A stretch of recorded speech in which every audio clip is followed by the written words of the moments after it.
وہ چاروں میکسیکو کے ایک دیہی علاقے میں چھوٹے مگر صاف ستھرے ہوٹل میں چائے اور گرم گرم مونگ پھلیوں سے خوب انصاف کر رہے تھے۔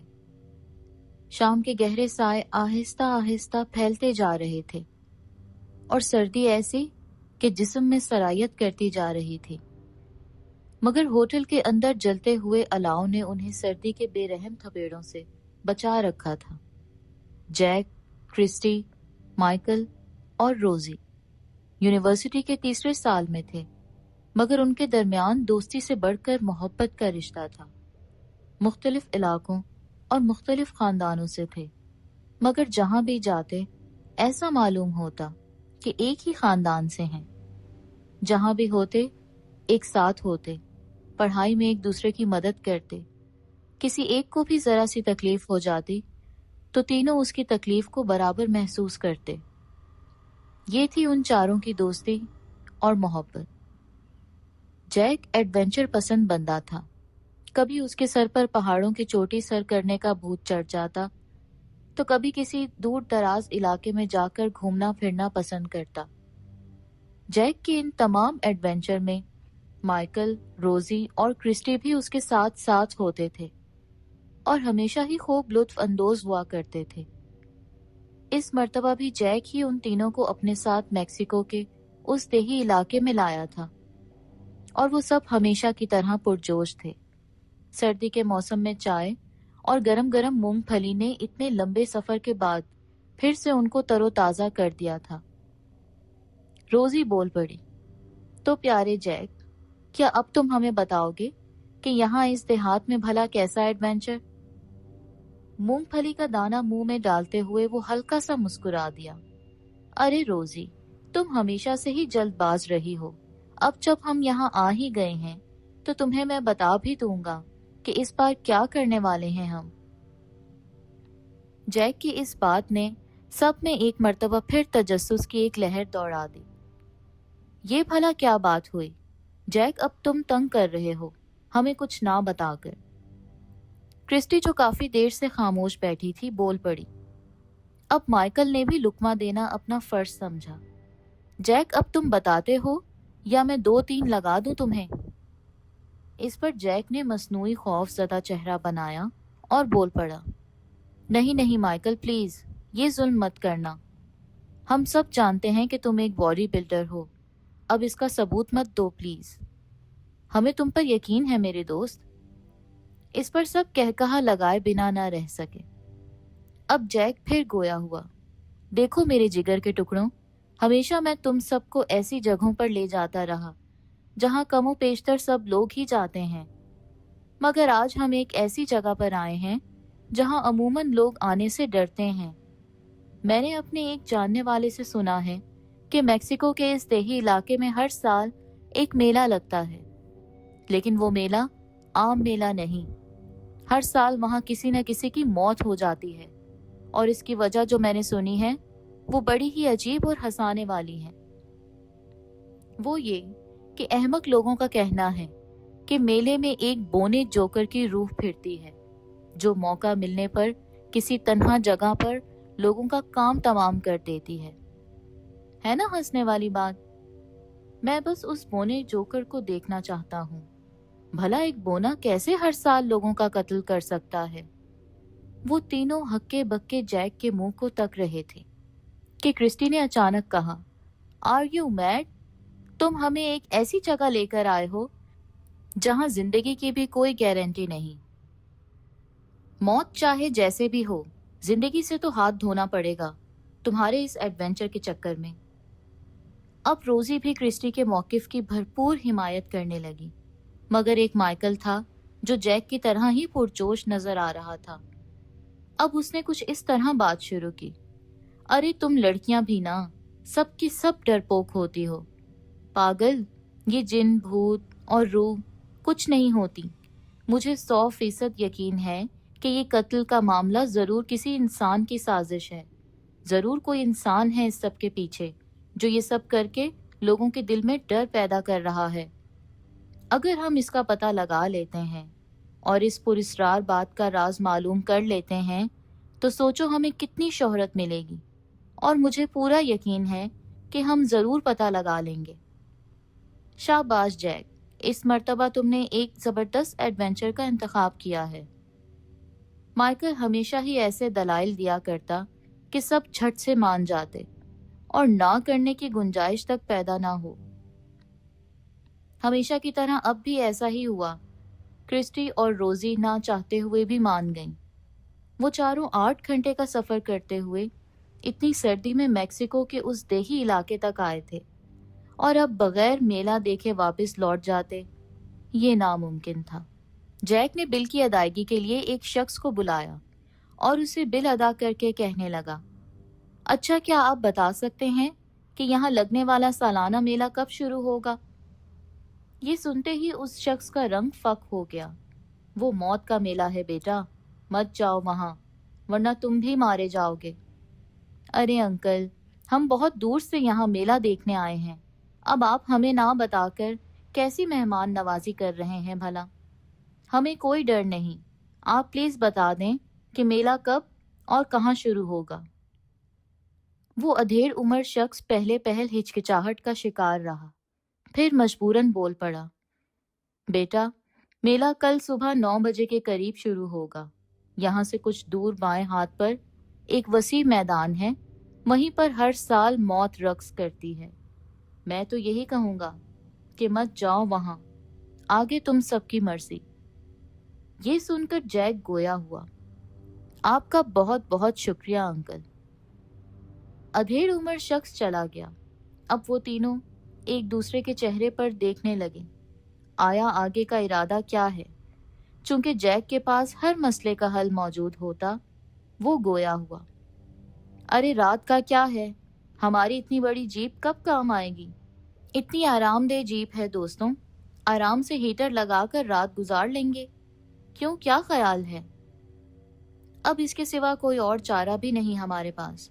चलो चलें। क्रिस्टी गोया हुई। अब वो चारों जीप में मौजूद थे। हीटर चल रहा था और जीप की आरामदेह सीटें उन चारों के लिए काफी थीं। क्रिस्टी और रोजी जीप के पिछले हिस्से पर आराम से सीटों पर विराजमान थीं, जबकि जैक और माइकल अगले हिस्से में। हीटर की गर्मी और हिद्दत सुकून और ज्यादा महसूस हो रही थी। और सर्दी की लंबी रात। नींद का क्या है, वो तो सूली पर भी आ जाती है। वो चारों भी पलक झपकते ही नींद की वादियों में खो गए। जब उनकी आंख खुली तो सुबह के 8:30 बज रहे थे और धुंध इतनी कि हर चीज उसकी लपेट में छुप सी गई थी। रोजी ने जमाई ली और गोया हुई। चलो दोस्तों, मेला देखने चलें, वहां से कुछ खा पी भी लेंगे, बड़ी भूख लग रही है। जैक ने ड्राइविंग सीट पर अपनी पोजीशन संभाल ली। लोगों से पूछते पूछते वो उस जगह पहुंच गए जहां मेला लगना था। उस जगह जो लोग नजर आ रहे थे, सबके सब स्याह मालूम होते थे। इतना ज्यादा हुजूम ना था, अलबत्ता खाने पीने की चीजों के स्टॉल मुतवातिर लगे हुए थे। हर किस्म का झूला मौजूद था और फेरी वाले भी आहिस्ता आहिस्ता अपनी पोजीशन संभाल रहे थे। रोजी को एक जगह पर चाय और बिस्किट का स्टॉल नजर आया और वो गर्म जोशी से बोली, वो देखो दोस्तों, चलो चलकर वहां चाय पीते हैं। वो सब उतरने लगे और चाय के स्टॉल पर जाने लगे कि क्रिस्टी बोल उठी, अरे मैं अपना बैग जीप में ही भूल आई, तुम सब चलो, मैं बैग लेकर आती हूँ। वो तीनों आगे को बढ़ गए और क्रिस्टी बैग लेने जीप की तरफ बढ़ गई। जीप में से वो बैग उठा ही रही थी कि किसी ने उसके कंधे पर हाथ रखा। इस पर वो बुरी तरह चौंक पड़ी और पीछे को मुड़ी। वहां एक अधेड़ उम्र शख्स मौजूद था जिसका चेहरा बुरी तरह झुलसा हुआ था और शक्ल बेहद खौफनाक थी। उसे देखते ही क्रिस्टी बुरी तरह डरी और एक कदम पीछे को हटी। तुम कौन हो? उसने कांपती हुई आवाज में दरियाफ्त किया। मैं कहता हूं तुम सब चले जाओ यहां से। मौत का ताकुब करते करते तुम सब कब मौत की वादी में उतर जाओगे, तुमको खबर भी ना होगी। चले जाओ। उस खौफनाक चेहरे वाले शख्स ने अपनी भारी आवाज में इस तरह कहा कि क्रिस्टी का ऊपर का सांस ऊपर और नीचे का नीचे रह गया। उसने अपनी तमाम तर हिम्मत इकट्ठे करते हुए गर्दन मोड़ी और जोर से चिल्ला उठी, जैक, रोजी, माइकल, प्लीज हेल्प। जैसे ही उसने गर्दन वापस मोड़ी, वहां कोई मौजूद ना था। वो तीनों भागते हुए आए। क्रिस्टी फटी फटी आंखों से इधर उधर देख रही थी। वो तीनों अब उससे दरियाफ्त कर रहे थे कि आखिर हुआ क्या, और वो परेशानी के आलम में हवास बाख्ता सी उन तीनों को देख रही थी। अब जब उसने सब कुछ बताया तो वो तीनों महज इतना कह सके कि ये थकावट की वजह है और कुछ नहीं। मगर ये किसी किस्म का वहम ना था। क्रिस्टी को इस बात का मुकम्मल यकीन था। चाय पीने के बाद वो चारों अब मेला घूमने लगे, मगर उस जोकर की रूह का ना कोई अता था ना कोई पता। मुख्तलिफ स्टॉल्स को देखते देखते और हर जायकेदार चीज को खाने के बाद वो चारों एक सीमेंट के बेंच पर जा बैठे। अरे 4 लोग हम सुबह से यहाँ फिर रहे हैं, कहाँ रह गया वो जोकर और उसकी रूह? माइकल ने तमस्कुराना अंदाज में कहा। हाँ यार, अभी तक तो कहीं भी जाहिर नहीं हुआ जोकर, लेकिन मेरे ख्याल में हमें रात तक यहीं रहना चाहिए। जोकर की रूह हो या फिर जोकर के रूप में कोई कातिल इंसान, हमें इस राज पर से पर्दा जरूर उठाना चाहिए। जैक ने अपना इरादा जाहिर किया। इस पर रोजी ने भी उसकी हिमायत की, मगर क्रिस्टी बदस्तूर खामोश थी, क्योंकि सुबह के वाक़ये ने उसे काफी परेशान कर दिया था। खैर, जैक के इस मशवरे पर वो तीनों भी मुत्तफिक हुए और एक मर्तबा फिर से इधर उधर चक्कर लगाने लगे। सर्दियों के दिन मुख्तसर होने की वजह से जल्द ही शाम ने डेरे डालना शुरू कर दिए, मगर ना ही जोकर नजर आया और ना ही किसी शख्स की मौत की कोई खबर सुनाई दी। अब रोजी सबसे ज्यादा थकावट महसूस कर रही थी। एक तो 8 घंटे का इतना तवील सफर, और दूसरा मेले में सारा दिन इधर से उधर और उधर से इधर फिरने की वजह से टांगे बुरी तरह दुख रही थीं। अब मैं मजीद नहीं चल सकती, प्लीज मेरे लिए चाय का एक कप ला दो, मैं यहाँ बेंच पर बैठी हूँ। रोजी ने गोया हाथ खड़े कर दिए थे। हाँ तुम बैठो, हम अपने और तुम्हारे लिए लेकर आते हैं। माइकल ने हाँ में हाँ मिलाई। रोजी आराम से बेंच पर बैठ गई। अभी चैन का सांस लिया ही था कि अपने अकब से उसे खड़ खड़ की आवाज आने लगी। मुड़कर देखा ही था कि किसी आहनी गिरफ्त ने उसे खींच लिया। गिरफ्त इतनी सख्त थी कि वो चिल्ला तक न सकी। जैक, क्रिस्टी और माइकल अपनी अपनी चाय लेकर वापस बेंच की तरफ आए तो वहां रोजी मौजूद न थी।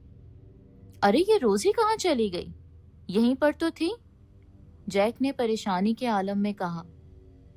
क्रिस्टी बदहवासी में बोल पड़ी, मैंने कहा था तुम सबसे कि वाकई कोई बदरूह है यहाँ। वो खौफनाक शख्स यही कह रहा था कि चले जाओ यहाँ से, मगर तुम लोगों ने मेरी बात नहीं सुनी। देखा, अब रोजी गायब हो गई।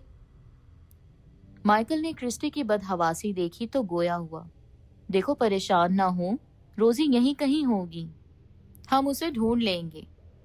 जैक ने भी उसकी हाँ में हाँ मिलाई।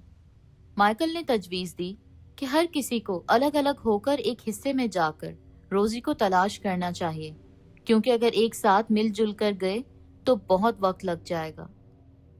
यही सबसे बड़ी गलती थी जो उन्होंने की, और गोया मौत को खुद दावत दी। जैक अब उस मैदान के एक हिस्से लगे तमाम झूलों को देखता फिर रहा था। क्या मालूम रोजी किसी न किसी झूले में बैठ गई हो, मगर लोग तो जाना शुरू हो गए, अब तो झूले भी खाली थे, तो भला रोजी क्यों बैठेगी किसी खाली झूले में? वो ये सोचकर मुड़ने ही लगा था कि उसके अकब में मौजूद झूला चल पड़ा, जिसने उसे बुरी तरह डरा दिया था। उसने मुड़कर देखा तो तेजी से घूमते हुए झूले में उसे एक जोकर की मबहम सी शक्ल नजर आई, जिसे देखकर गोया एक पल के लिए उसने हवास खो दी। दूसरे ही पल जान बचाने के लिए वो दौड़ पड़ा, मगर ये बेसूद था। जोकर की बदरू ने उस पर छलांग लगा दी। अब उसने उसकी खौफनाक सूरत देखी तो उसे यकीन आ गया कि वाकई ये जोकर की बदरू है।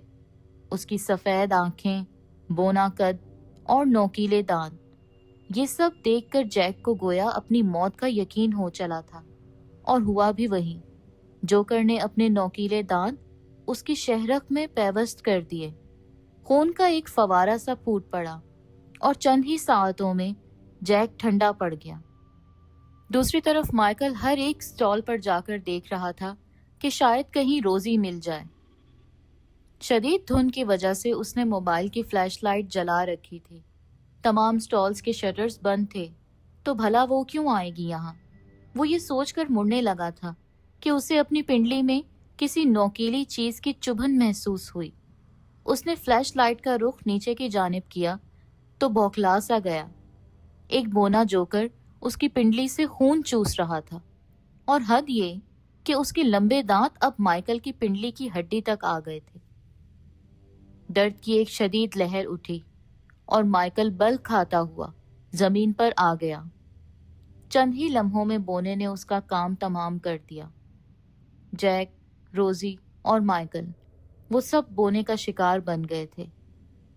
اس بات سے بے خبر کرسٹی ڈرتی کانپتی دعائیا کلمات دہراتی اس میدان میں روزی کو آواز دیتی ہوئی آگے بڑھ رہی تھی۔ موبائل کی فلیش لائٹ اس نے آن کر رکھی تھی۔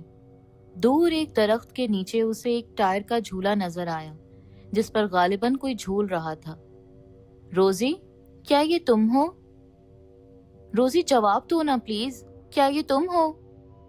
وہ متواتر آگے کی طرف بڑھ رہی تھی۔ جب قریب پہنچی تو وہی بونا ٹائر کے اس جھولے میں جھول رہا تھا۔ کرسٹی ہیجانی کیفیت میں چلانے لگی۔ فلیش لائٹ کی روشنی میں بونے کی سفید آنکھیں چمک رہی تھیں کہ اس نے اپنا منہ کھولا۔ ہاں ہاں ہاں، وہ سب مارے گئے، مار دیا ان کو میں نے کرسٹی، اب تمہاری باری۔ یہ سننا تھا کہ کرسٹی نے اندھا دھند بھاگنا شروع کر دیا۔ جیپ چند قدموں کے فاصلے پر موجود تھی۔ کرسٹی کو گویا امید کی ایک کرن نظر آئی۔ اس نے آن کی آن میں جیپ میدان سے باہر نکالی اور اسے دوڑانے لگی۔ نہ جانے کس کیفیت میں وہ شہر کی حدود تک پہنچی۔ ایک ہوٹل کے نزدیک اس نے جیپ کا دروازہ کھولا اور دھڑام سے زمین پر آ گری۔ کرسٹی کی قسمت اچھی تھی کہ وہ بچ گئی، مگر اس واقعے نے اس کے دماغ پر بہت برا اثر چھوڑا تھا کہ اسے پاگل خانے میں داخل کرا دیا گیا تھا۔ اس واقعے کے بعد اس میدان کو حکومت نے ہمیشہ ہمیشہ کے لیے سیل کر دیا تھا۔ کہا جاتا ہے کہ اس میدان کو سیل کر دینے کی وجہ سے اب وہاں کوئی نہیں جاتا، مگر رات کو وہاں سے عجیب و غریب اور دل دہلا دینے والی آوازیں سنائی دیتی ہیں۔ مزید یہ کہ اب بھی وہاں بونے کی بدبو گھومتی نظر آتی ہے۔